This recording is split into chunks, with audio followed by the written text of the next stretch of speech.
sobre revelación religiosa y revelación espírita.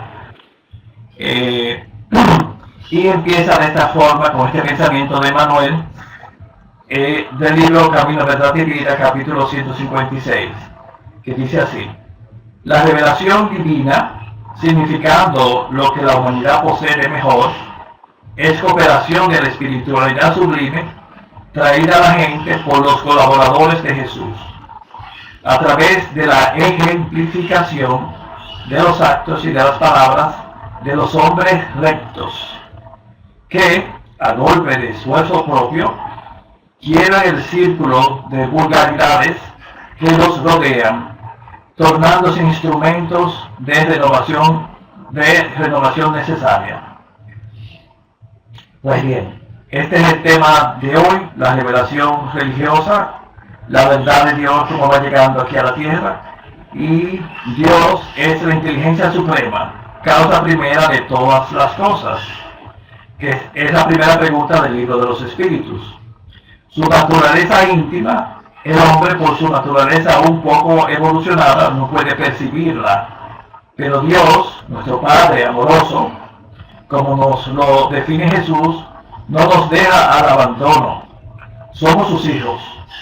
Él nos ama y por su misericordia Él nos envía, cuando los pueblos están maduros, a sus mensajeros de luz que vienen a revelarnos sus misterios, sus designios y sus leyes, trayendo con la fecundidad de sus pensamientos elevados una era de progreso a la sociedad donde actúan. Porque el hombre, cuando sabe hacia dónde y cómo debe dirigirse, pone su empeño, supera sus limitaciones y se va iluminando interiormente, marchando hacia Dios, nuestra meta y nuestra felicidad. Pero en ese devenir histórico, cada pueblo ha tenido sus legisladores, sus misioneros, que vuelcan en cada pueblo la revelación divina que ellos pueden asimilar. Allan Kardec, en la Génesis, este libro del Pentateuco espírita, en el capítulo 1, párrafo 2, dice lo siguiente: define la palabra revelación. Tiene su origen en el vocablo latino revelare. Su raíz es de velum, que significa velo. Literalmente, ella significa salir debajo del velo. Y en su sentido figurado, significa descubrir, hacer conocer una cosa secreta o desconocida. En su acepción vulgar, se dice de toda cosa ignorada que se da a conocer. Eso sería lo que significa revelación. El carácter esencial de una revelación es que ella representa la verdad. Y siendo ella la manifestación de la voluntad divina, esta desvela a los hombres conocimientos esenciales para su mejoría espiritual. Pero la verdad absoluta solamente la tiene Dios. El hombre, a medida que evoluciona, aprende a discernir, pues se va haciendo apto para ir comprendiendo mejor la verdad divina. Para el espiritismo, las revelaciones descubren o desvelan al ser humano las cosas y los hechos espirituales que él no puede descubrir por sí mismo, sin el auxilio de los sentidos, y cuyo conocimiento le es dado por Dios a los hombres, lo cual puede darse de dos formas diferentes. Esto ocurriría la siguiente, por favor, Víctor. Ocurriría por los mensajeros de Dios, o sea, por los espíritus de alta jerarquía que transmiten sus órdenes. Por ejemplo, el Jehová de los profetas del Viejo Testamento, siendo Jehová el espíritu protector del pueblo hebreo, que tenía la misión de propagar el monoteísmo en la antigüedad. Pero esa es una de las formas, a través de mensajeros de Dios. Otra forma sería por medio de los espíritus puros, pero encarnados. Un ejemplo de ello sería Jesús, siendo ellos transmisores de las verdades divinas que ellos conocen por sí mismos, porque ya son espíritus que la comprenden, que la ejecutan en sí mismos. por su elevación, y sabían dar testimonio personal de las mismas y ser inspirado por Dios. Esta es la forma más usual de revelación divina. La transmisión directa, o sea, que Dios directamente se comunique con un encarnado, Kardec la rechaza, no la rechaza de todo, pero la cuestiona, por lo difícil que sería este hecho, debido a la diferencia vibratoria descomunal que existiría entre un cuerpo físico que no resistiría estos altos voltajes de la divinidad. Bien, la revelación religiosa presenta tradicionalmente dos puntos focales, que son los propósitos de Dios y la persona de Dios. Por un lado, Dios informa a los hombres al respecto de sí mismo, y fue así que el Señor tomó a Noé, a Abraham y a Moisés, informándoles sobre lo que había planeado y cuál era la participación de ellos mismos en ese plan. Por otro lado, cuando Dios envía su palabra a los hombres, que es interpretada en la Biblia como la venida personal de Dios a los individuos para tornarse conocidos de ellos. Esto está un ejemplo está en el Génesis capítulo 35:7. Dios utiliza generalmente un intermediario, pero siendo un espíritu de alta jerarquía quien es el intermediario de Dios, porque Dios directamente no puede revelarse al hombre, tornarse visible, porque Dios en sí no es una persona. Dios es el ser, nuestro Padre, el ser creador, pero no es una persona personalizada per se, que nosotros tenemos que aprenderlo a ver como esa fuerza que envuelve todo el universo. Bien, pues Dios generalmente tiene que usar un intermediario, pero este intermediario suele ser un individuo o un espíritu de alta jerarquía, por lo cual, por la luz que ellos despiden, al ser de alta jerarquía, los medios que lo aprecian, los medios que reciben su influencia, lo han confundido con Dios. Esto es lo que ha creado la confusión. Pero lo importante es que el mensaje que ellos han traído ha sido lo que Dios quiere que cada pueblo reciba. La revelación religiosa puede clasificarse en general o universal y específica o particular. La primera, la general, se refiere a acontecimientos de la naturaleza que son la expresión de las leyes divinas que se expresan como principios que rigen los fenómenos naturales. Ejemplo, pues, en la química, que al poner una corriente eléctrica, el agua puede separarse en hidrógeno y oxígeno. Se puede decir que hay para la humanidad una revelación incesante, pues a través de la ciencia continuamente se van descubriendo los secretos de la naturaleza, y eso lo constatamos en el devenir de los días que vivimos. Cada día, a nivel de cada ciencia, a nivel de la astronomía, de la medicina, se va profundizando y llegando a detalles desconocidos en el ayer. Pues así tenemos que la astronomía reveló el mundo astral de los astros, la química, la ley de las afinidades, la fisiología, las funciones del organismo, etc. Siendo Copérnico, Galileo, Newton, Laplace, Lavoisier fueron reveladores. Esto afirma Kardec en el capítulo 1 de la Génesis, párrafo 2. La segunda forma, o sea, de ser clasificada la revelación religiosa, es la particular o específica.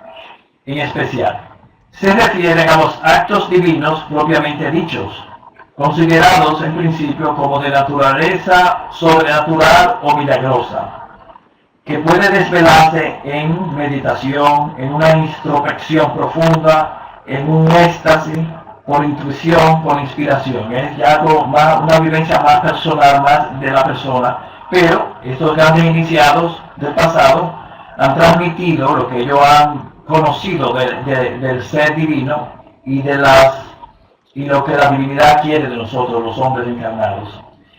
Es importante señalar que esta clasificación es meramente didáctica, porque en rigor todo viene de Dios, el Creador Supremo. Todas las revelaciones, generales o particulares, parten de esta fuente única, que es Dios, que el hombre va conociendo poco a poco a medida que va desarrollando su raciocinio y va despertando su conciencia ¿hacia qué? Hacia lo superior. O sea, va madurando espiritualmente hablando. Dios se manifiesta a los hombres a través de los propios hombres, como dice Kardec. Todos los pueblos han tenido sus reveladores, y aunque todos ellos hayan estado lejos de conocer la verdad absoluta, fueron providenciales y adecuados al tiempo y al ambiente social en que vivían. Esto está en la Génesis capítulo 1, párrafo 8. Ellos, estos reveladores, a pesar de los errores existentes en su doctrina, porque vamos a decir, el gran revelador que trajo la ley de Dios pura, completa, fue Jesús, el máximo revelador. Los demás han sido los enviados de Jesús, y uno que más, otro que menos, tuvieron algún defectito en sus revelaciones, debido a eso mismo, a la perfección humana. A pesar de los errores existentes en su doctrina, ellos, esos reveladores, despertaron los espíritus y sembraron los gérmenes de progreso que más tarde habían de florecer gracias al cristianismo, que poco a poco ha ido difundiéndose, explayándose por todo el mundo. Es incorrecto entonces anatematizarlos en nombre de la ortodoxia que tanto daño ha hecho. Y un día todas ellas, las revelaciones o religiones, se fundirán en una sola, bajo la bandera de Dios, la inmortalidad del alma y la caridad, que es el medio más seguro de desarrollar las virtudes que reflejan en nosotros el amor divino, que es la esencia de Dios. En nuestra cultura judeo-cristiana, la primera revelación está representada por los 10 mandamientos, código de moral aún hoy vigente y base de la justicia en nuestra cultura occidental.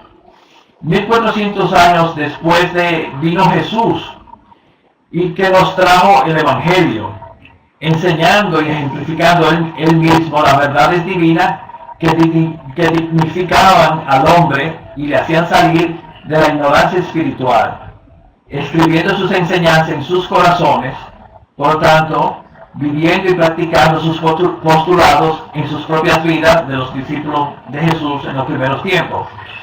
Fueron recopiladas sus enseñanzas por medio de la Buena Nueva, su mensaje de liberación, que hoy llamamos el Evangelio, que son sinónimos. Evangelio significa Buena Nueva.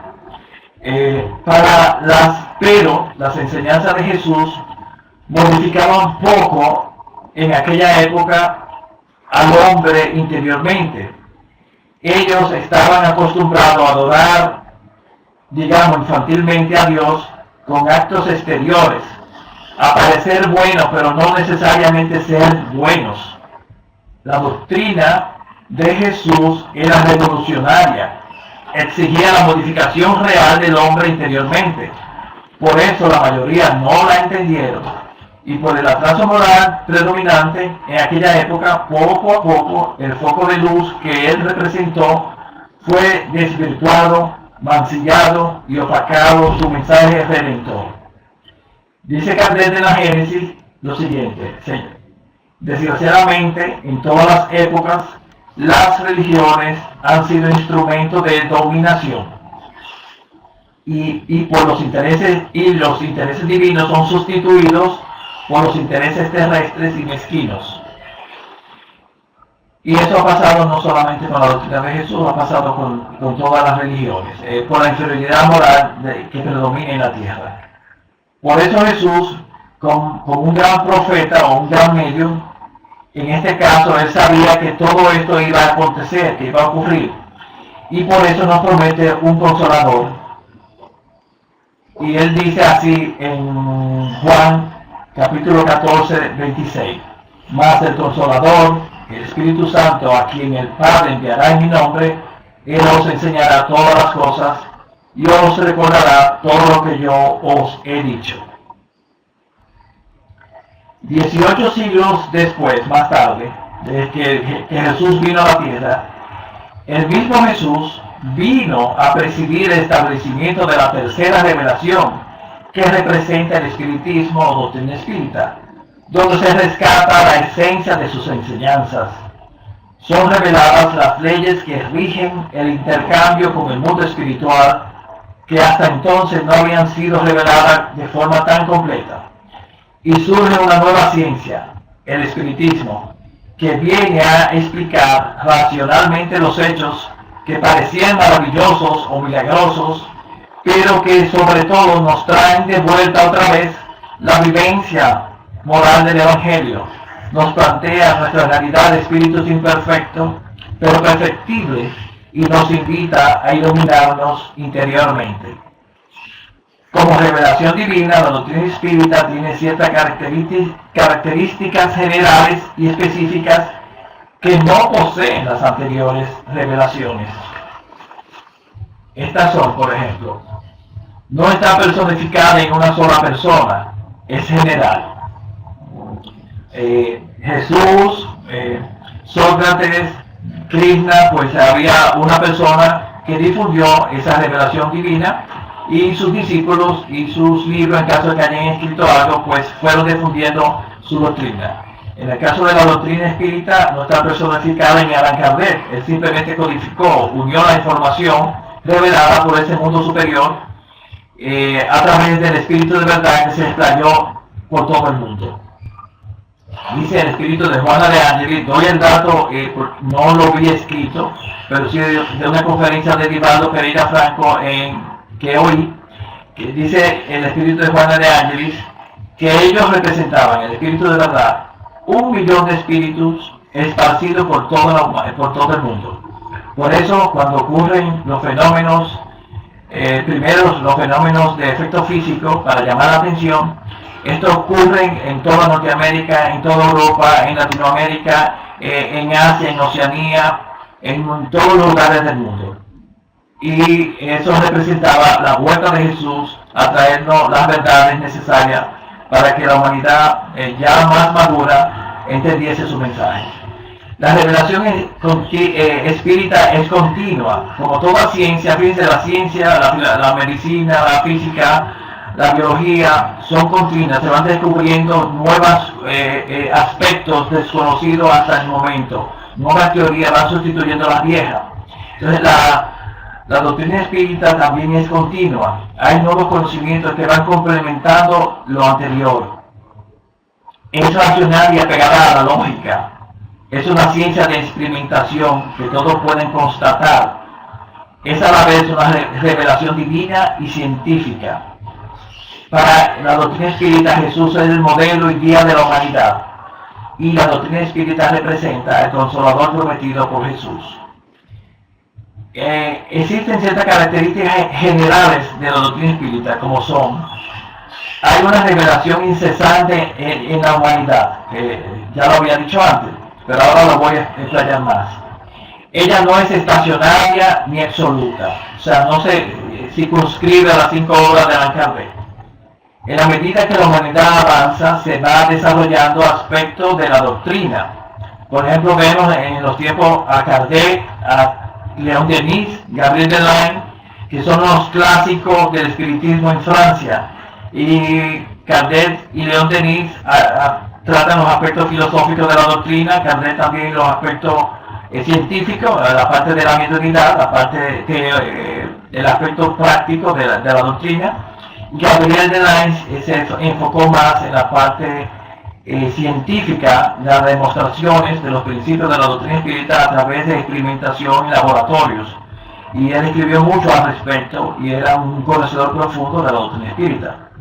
Pero hubieron otros que también investigaban y a profundidad y con mucho criterio científico, como Gustavo Gelle, Ernesto Bozano, Camille Flammarion, Alexandre Arsakov, Arthur Conan Doyle, que es el escritor de Sherlock Holmes, William Crook, que fue un científico de la Sociedad Científica de Londres, descubridor del tallo. Alfred Wallace, que junto a Darwin fueron los descubridores de la evolución de las especies. En España hubieron también sus espíritus de avanzada, como José María Fernández Colavide, Miguel Vives, Amalia Domingo Soler y otros. Pero la revelación continúa. Ya en el siglo XX tenemos, a ejemplo, la obra de Francisco Cándido Javier, la obra de Nivaldo Pereira Franco y Ivonne de Pereira Amaral. Todos ellos van desvelando nuevos aspectos de la doctrina espírita. Con las obras de Cándido Javier, Nivaldo y Ivonne de Pereira, cada uno desvela y desmenuza cómo es ese mundo espiritual, para que sepamos realmente lo que nos espera en la vida futura y cómo podemos aprovechar más la oportunidad terrestre que tenemos. Y el conocimiento espírita nos abre los caminos a muchas realizaciones en el campo de la caridad, sabiendo todos esos conocimientos. También representa la doctrina espírita verdades racionales y lógicas que son confirmadas por la ciencia y no son desmentidas por los hechos. O sea, que la doctrina espírita es una ciencia de experimentación, confirmándose sus postulados en todo el mundo. Un ejemplo es que existieron las fotos de los extras, o sea, poner una placa fotográfica y poner un medium de efecto físico para que a través de su ectoplasma salieran espíritus retratados y que se constataban que eran reales, porque estaban relacionados con alguna persona ahí presente, o del mismo medio, o la persona que retrataba. Ese hecho, pongo este ejemplo como un ejemplo. Este hecho se constató en Australia, en Estados Unidos, en Francia, en Inglaterra, siguiendo los mismos parámetros, haciendo las mismas, tomando los mismos tiempos de la cámara fotográfica, se lograban los mismos hechos, y así otros. Lo que quiero decir que era una verdad científica que se puede constatar si seguimos usando el mismo método. Las revelaciones son transmitidas por espíritus esclarecidos que reencarnan con esa misión. Ejemplo, la reencarnación de Kardec, de León Denis, de Gabriel Delaine, de José María Fernández Colavida, son espíritus esclarecidos, muy esclarecidos, que vienen a reencarnar a la Tierra, a traer ese empuje, esa nueva verdad que representa la doctrina espírita. Los caracteres más específicos de la revelación espírita son que el espiritismo nos ofrece explicaciones concretas y claras sobre el mundo invisible que nos rodea, sus relaciones con el mundo visible, la naturaleza y el estado de los seres que lo habitan, y, en consecuencia, el destino del hombre después de la muerte. Es una auténtica revelación en el sentido científico de la palabra. Y como vemos, nos revela la vida futura, que es importante entenderla, que es la vida que nos espera a todos, y que realmente durante el sueño ya entramos en esa vida futura. Pero entraremos de lleno después de nuestra más llamada muerte. Por su naturaleza, la revelación espírita tiene un doble carácter. Participa al mismo tiempo de ser a la vez una revelación divina y una revelación científica. Se basa, como las demás ciencias positivas, en la observación de los hechos. Levanta hipótesis, aplica el método experimental, o sea, el método racional lógico, que tiene como norma la observación, la comparación y análisis, remontándose de los efectos a las causas y no estableciendo una hipótesis o ideas que no sean el resultado de la evidencia bien sopesada de los hechos analizados. Como actuó Kardec, realmente así fue que actuó en toda la codificación espírita. Recibía las informaciones, constataba, observaba y analizaba, levantaba su hipótesis, la preguntaba a los espíritus o la ponía en práctica en la vivencia con el plano espiritual. El espiritismo tiene como principio que Jesús es el modelo y guía de la humanidad. Según informa Emmanuel, Jesús es el gobernador del planeta Tierra y nosotros, sus habitantes, somos sus tutelados. La revelación espírita tiene como propuesta fundamental revivir y explicar en espíritu y en verdad las enseñanzas del Maestro Jesús. Por esa razón es conocido como el Consolador Prometido o el cristianismo revivido, que representa lo mismo. Cristianismo revivido porque en los primeros siglos del cristianismo se vivió la enseñanza de Jesús, la práctica con el intercambio con el mundo espiritual existía como existe en el espiritismo. En esa época se vivió la enseñanza de Jesús como ahora se intenta vivir en la tierra con el espiritismo. Por eso es Consolador Prometido o cristianismo revivido. Ahora bien, ya hemos sido nosotros llamados a las líderes de la doctrina espírita, a las filas del Consolador, y somos todos invitados de múltiples formas o maneras a trabajar en la viña del Señor, lo cual puede manifestarse de distintas formas según nuestras personalidades y los talentos que se nos hayan dado antes de reencarnar para cumplir con nuestra contribución personal en aras del bien y de la verdad. Pero, ¿qué consecuencia debe tener el conocimiento espírita en nuestras vidas? Para que no vayamos a ser como las vírgenes necias, esa es la parábola de las vírgenes sensatas y de las necias que no tuvieron preparadas para cuando vino el esposo. Despertamos, pero luego nos adormecemos con tantas distracciones de la vida moderna, la televisión, el internet, los videojuegos, las redes sociales.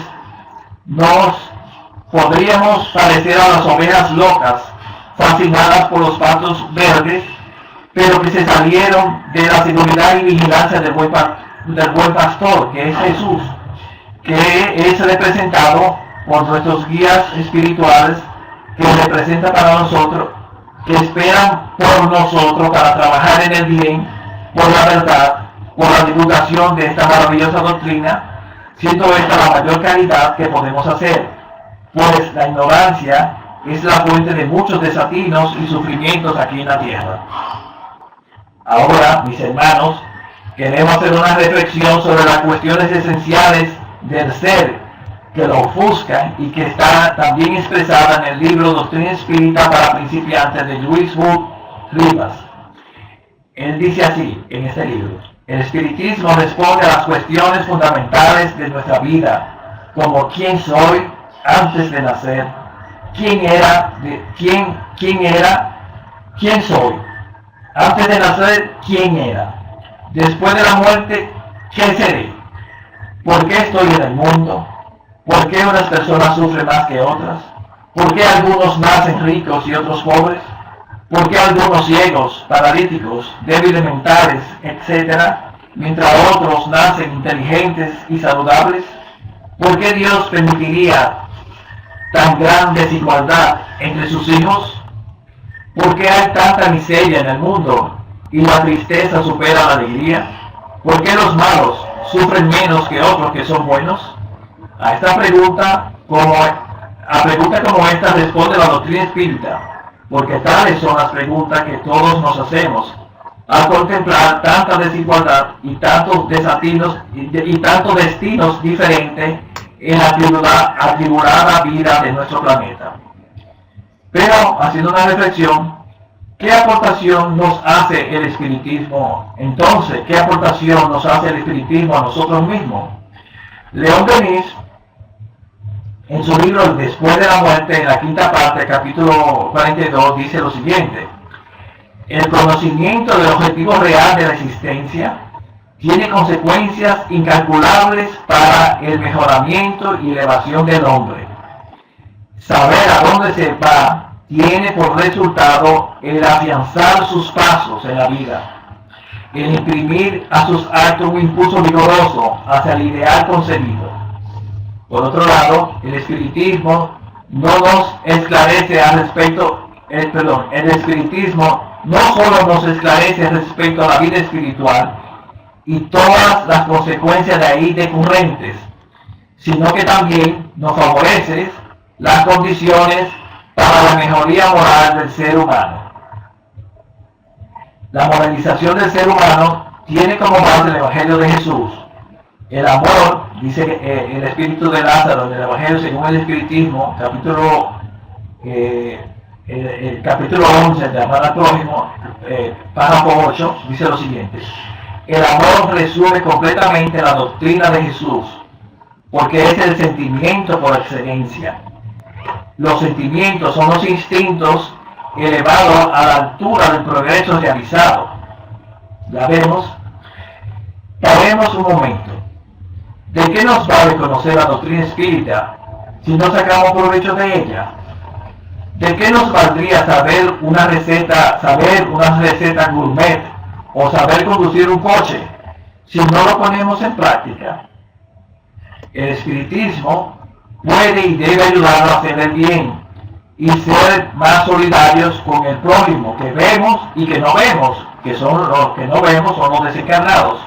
Podemos y deberíamos de ayudar a la transformación social de la sociedad en que vivimos, o por lo menos podríamos poner paliativos a los acuciantes problemas del prójimo: pobreza física, pobreza moral por ignorancia en la mayoría de las veces, no porque haya en sí tanta perversidad, trastornos existenciales, no saber qué hacer con la vida, qué me motiva, etc., trastornos psíquicos, obsesiones, depresiones, ataques de pánico, etc., trastornos mediúnicos, con o sin obsesión, ayudar a combatir el suicidio, el materialismo que produce una exacerbación del egoísmo y la incredulidad. Uno dirá, caray, pero es una gota en un vaso de agua. Pero dice el espíritu de Fenelón la siguiente cosa: así como los corales, hay esos animalitos pequeñitos, no que sean microscópicos, pero muy pequeñitos, y ellos van, cada uno colabora y va construyendo ese coral, y ese coral va formando islas, y esas islas van formando tierra firme. Entonces dice él que ¿por qué vosotros sois el grano de arena? Pero sin granos de arena no habría montañas. Así pues, estas palabras, nosotros somos pequeños, no tengan sentido para vosotros. A cada uno su misión, a cada uno su trabajo. Así que, manos a la obra. Cada uno de los principales axiomas del espiritismo es: fuera de la caridad no hay salvación. Dentro de nuestras posibilidades, cada uno debe ejercer esta noble virtud, despertando el amor y la compasión en el corazón. Al respecto nos dice el espíritu de Manuel: realmente la caridad expresa la perfección dentro de las manifestaciones de la criatura y dimana en sus fundamentos del amor infinito de Dios. El acto de caridad... I didn't get that. Sí. Un acto de caridad conduce así a la argamasa indestructible de la eterna perfección, compuesta de sabiduría y justicia, trabajo y solidaridad, confianza y paz. Pero nuestras realizaciones no pueden solo extenderse en sentido horizontal, o sea, hacia la vida objetiva, a lo exterior a nosotros, hacia la calidad material. Debemos también, y con más hincapié, hacer la calidad hacia lo alto, en sentido vertical, hacia lo divino, hacia los ideales superiores de la vida, que dignifican al hombre y le dan un sentido trascendental y existencial positivo, de modo que esos ideales lleven al ser a transformarse, a adquirir virtudes y a opacar el efecto, llevando al hombre a pasar por la puerta estrecha y a nacer de nuevo, como nos enseña Jesús, transformando al propio ser y así adquiriendo poco a poco los caracteres del verdadero cristiano, que nos lo describe Cardel en el capítulo 17 del Evangelio, según el Espiritismo, ser perfecto, caracteres del hombre de bien. Quiero poner un ejemplo de esto. Tengo una conocida en Centroamérica, que tenía una obra de asistencia social con niños en una guardería, en un barrio muy humilde de su ciudad. Se hacía la caridad con esos niños, se les daba la alimentación, esa persona era médico y podía asistirle y procuraba pues mucha asistencia y ayuda para ellos. Pero vamos a decir que esa es la caridad en sentido horizontal. Pero esta persona tenía ayudantes, personas que ayudaban en esta obra de caridad. Pero digamos que su error consistió en que no le dio mucha importancia en que estas personas que le ayudaban tenían que irse convirtiendo en espíritas. Ayudaban porque esta persona quizás le daba trabajo, ayudaban por distintas razones, y porque ella a través de su mediunidad pudo ayudarle a salir de situaciones y problemas. Pero vamos a decir que esa caridad esencial o primordial, que es divulgar la doctrina espírita, sembrar esa semilla en cada corazón, ella no le dio tanta importancia. Y en el devenir del tiempo de 15 años, estos ayudantes, que digo que infelizmente, pues vamos a decir, sabemos cómo las tinieblas actúan, fueron poco a poco convirtiéndose en enemigos de la obra, porque la persona que ayudaba a buscar el pan que gratuitamente los panaderos daban para la guardería, con el tiempo se fue convirtiendo trató de ir vendiendo el pan en el camino y no de que llegase a la obra. Y así las personas iban, en vez de ayudar a la obra, iban construyendo la obra. Entonces, si esa persona hubiese trabajado en los dos sentidos, en el sentido horizontal de hacer la caridad, pero al mismo tiempo la caridad en sentido vertical, de que las personas que trabajaban en la labor espírita fueran conociendo los principios espíritas, se fueran adentrando, bebiendo en sí mismos de esos conocimientos, pues probablemente la obra pudiera haber subsistido más tiempo, o haber sobrepasado, que ya hubiese desencarnado y poder seguir con el tiempo. El hecho fue que ya a los 17 años de la fundación de la guardería, esta tuvo que cerrar, por distintas razones. Pero pienso que ese fue el problema. Y me queda ese pensamiento de Juana de Ángeles, en el sentido de lo vertical y lo horizontal. Me quedó muy impreso ese pensamiento, porque un amigo tuvo una visión al respecto de la obra de esta persona, y él veía una cruz con la parte horizontal de la cruz muy bien, la madera muy diáfana, muy bella, pero la parte, el palo vertical, la madera vertical estaba corroída, como si tuviese carcoma, y estaba muy corroída. Y es el simbolismo del descuido que existió en esta obra de caridad, que fue una pena para nosotros ver esa evolución de una obra tan bella. Entonces continúo, ya estoy terminando, así que no se preocupen.